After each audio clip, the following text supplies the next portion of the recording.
Hey folks, you know those videos that are really neat and tidy and highly edited, catchy, flashy, slick? This is not one of those. It is sometime after 10 o'clock on Sunday evening, and I've got several things that I want to talk about, and nobody's here to talk with about them.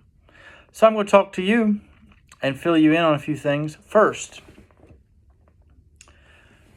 last week, Nan had a birthday.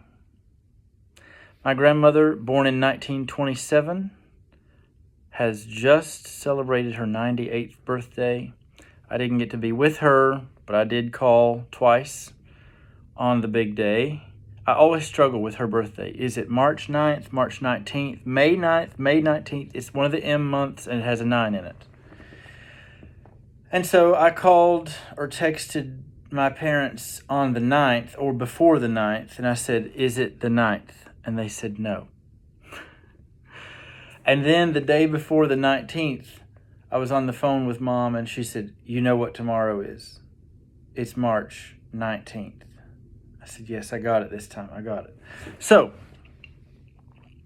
I have stumbled upon these paper pop-up cards that turn into bouquets, and Nan loves those. So I had one of those delivered for her birthday, and this one had hummingbirds on it, and she loved it. And I called on the day of during my morning class that I teach with 11th graders, and I put her on speakerphone, and we sang happy birthday to her, and my class loved it, and she loved it. It was a win for everybody. And then later in the day, after I'd had dinner and I got home from a very, very busy day, I called her again and we talked about the day, how things went. And she told me that her sisters came and her sister Maxine asked her what she wanted for her birthday. And Nan said, I don't need a thing, but I'd take a raisin pie if you wanted to make one for me. So she got a raisin pie. Anyhow, happy 98th, Nan. She is still quite healthy, definitely mentally with it, and we're very thankful to have her just as long as we can, as long as God gives us that gift. Secondly, I had a closing on a house. This is without a doubt the hardest transaction that I have worked on yet. If you have a relationship with me, if you know me from church or school, or you're in the family or whatever the case may be, and you know that I am in my first year of real estate, residential real estate sales, this is my 5th closing.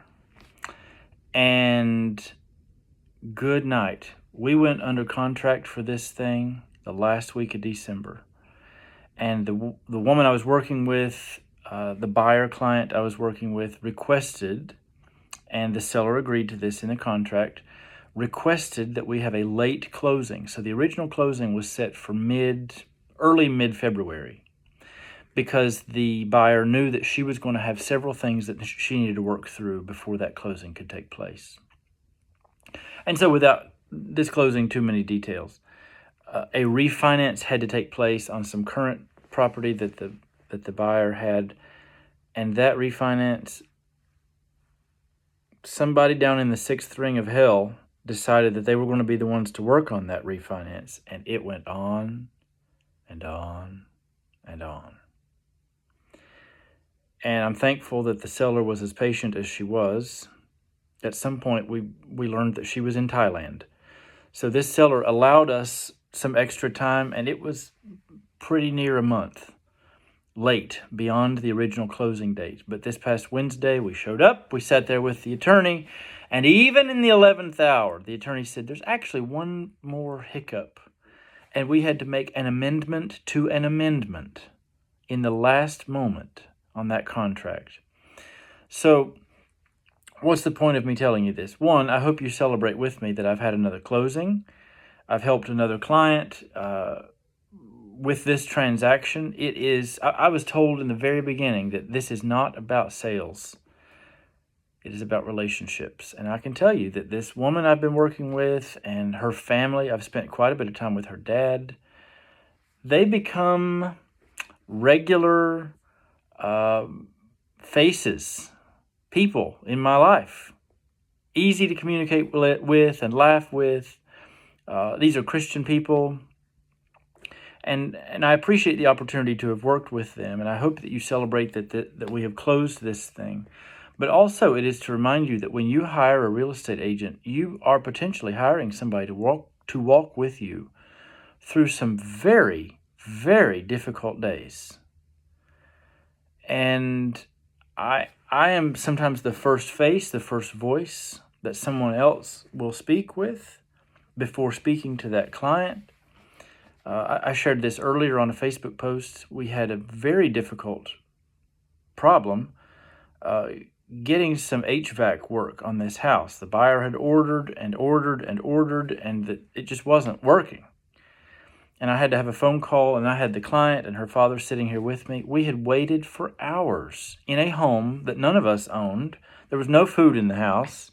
Dinner time came and passed. Eventually, we had to eat Zaxby's sitting on the floor. And I got in touch with this guy, and I was polite, I was professional, but I was direct. And after that phone call, the father of the client I was working with, he said, "I would not want to cross you." I said, what do you mean? "Oh," he said, "you are just cool as a cucumber, calm, collected, professional." He said, "But you have a skill where you can cuss somebody out without ever using a curse word." And I thought, that's what I want. That's exactly what I want. I'm not trying to be rude, mean, harsh. I'm not trying to shoot the messenger or the middleman. But at the end of the day, this person has hired me to help in this transaction, and I'm not going to let you run over her.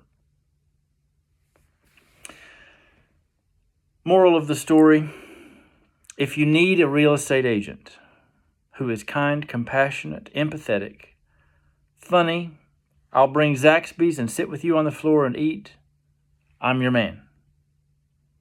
If you need somebody to maybe have a difficult phone call with a vendor, I'm also your man.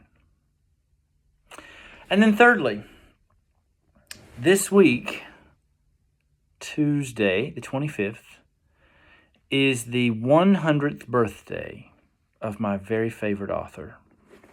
Do you recognize this face? This is Flannery O'Connor. Flannery O'Connor is the reason that I was an English major in college. Let me just tell you the story. I remember sitting in the front row next to the last row over. This was in Morton Hall at Hampton-Sydney College. It was a Southern Literature course. Sarah Hardy was teaching. I could tell you the shoes she had on because I was staring at the floor when she walked by. And I had done the reading, which was not always the case for me. I was not a great... I wasn't very diligent with my homework always. But I had done the reading this time. And the night before, the reading was A Good Man is Hard to Find by Flannery O'Connor. And I read it, and I thought, it's fine. It's fine. And I came to class the next day, and I remember Dr. Hardy walking by, and I remember the shoes. And she said, there's the reading of the story, but Flannery O'Connor gave us the meaning. And it's all about grace. And I remember it was one of those light bulb moments that you get only a certain number of times in life. And the light bulb clicked on, and I realized in an instant, if somebody's writing stuff this good, then I need to be studying it. And there, second semester of freshman year, I decided I was going to be an English major. Before I left Hampton-Sydney College, I then went on to write my senior thesis about that very same story. A Good Man is Hard to Find. And tomorrow, in the one class that I still teach, 11th grade American Literature, in the week of Flannery O'Connor's 100th birthday, she's not still living, she died in 1964, very early, from lupus. She was 39. Tomorrow we will begin the reading of A Good Man is Hard to Find. And I'm excited. Today I looked up what is her favorite dessert. I didn't know this.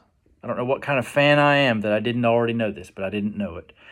And I found out that she and her mother used to go to a little restaurant in Milledgeville, Georgia, and she would order fried shrimp that had been breaded with saltine crackers. That sounds so southern. And her favorite dessert was a peppermint chiffon pie with a chocolate cookie crust, topped with whipped cream and drizzled with chocolate sauce. Do you know what I did today? I made a peppermint chiffon pie, and let me tell you, it was great. I thought it might not be great. I was wrong. Anyhow, that is this week. Flannery O'Connor turns 100, and in celebration of this, I have booked my Airbnb, and I am driving to Milledgeville, Georgia, and I'm going to sing happy birthday and see the house. By the way, her property is named Andalusia. Isn't that wonderful? Andalusia. I can just see her with her crutches that she called flying buttresses. I can just see the peacocks wandering around in front of her, and that great big tall farmhouse in the background.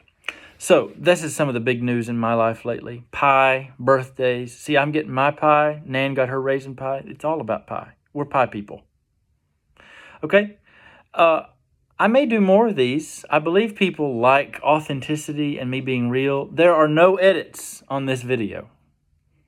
So this is me checking in. I'll talk to you soon. Have a great week and God bless.